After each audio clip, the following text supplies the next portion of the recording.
శుభాంగాయ మంగళాయ మహోజసే సింహశైల నివాసాయ శ్రీనృసింహాయ మంగళం అంటూ నిరంతరం కూడా లక్షలాది మంది భక్తులు మరి సింహాచలం శ్రీ వరహాలక్ష్మీ నృసింహస్వామిని దర్శించుకుంటారు.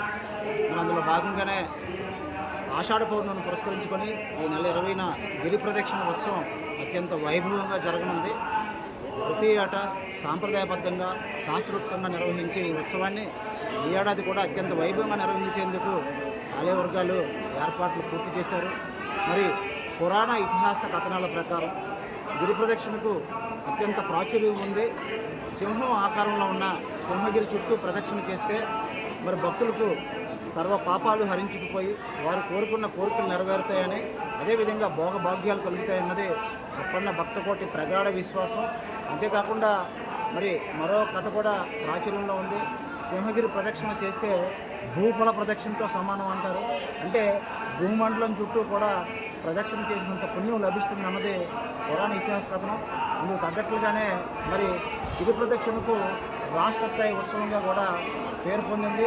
మరి మా చిన్ననాటి నుంచి కూడా ఇక్కడ గిరి ప్రదక్షిణలో పాల్గొంటూ వస్తున్నాను. పూర్వం వేల మీద ఉంటే ఇప్పుడు ఆ సంఖ్య లక్షలు దాటింది.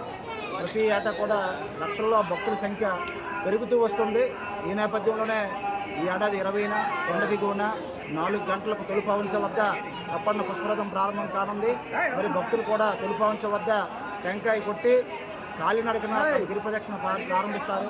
పాతడివరం, మురసర్లోవ, హనుమంతువాక, పాత వెంకోజీపాలెం చేరుకొని అక్కడ సముద్ర తీరంలో పుణ్య స్నానాలు ఆచరిస్తారు.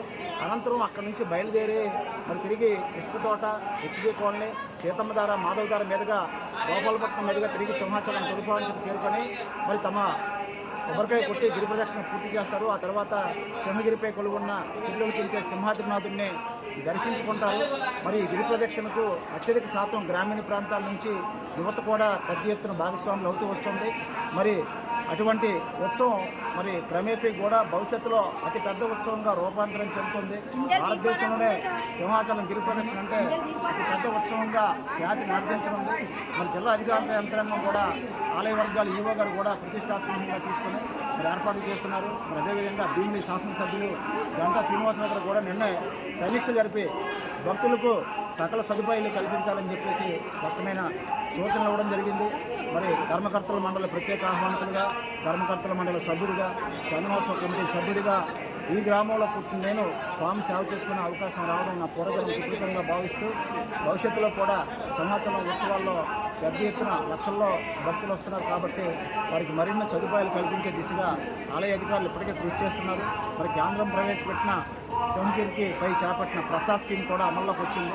మరి ఇవన్నీ కూడా త్వరలో భక్తులకు ప్రస్తుతం కొద్ది మాత్రం సదుపాయాలు ఉండగా అవన్నీ కూడా అధిగమించి ప్రకృతి జలధార నుంచి వచ్చే నీటిని వినియోగించుకుంటూ ఈ సింహగిరి దేదాభిమానంగా నిలుస్తుందనడంలో ఎటువంటి శయోక్తి లేదు. అదేవిధంగా ఉగ్రం వీరం మహావిష్ణుం జ్వలంతం సర్వతోముఖం నృసింహం భీషణం భద్రం మృత్యు నమామ్యమం అంటూ నిరంతరం కూడా ఎవరైతే ఈ మంత్రాన్ని పఠిస్తారో వారికి అన్నీ కూడా ఆ సింహాద్రినాథుడు, ఆ వరహ నారసింహ స్వామి చూసుకుంటారని చెప్పేసి తెలియజేసుకుంటూ సెలవు తీసుకుంటున్నాం. గంట శ్రీనిబాబు, సింహాచలం దేవస్థానం పూర్వ ధర్మకర్తల మండలి సభ్యులు.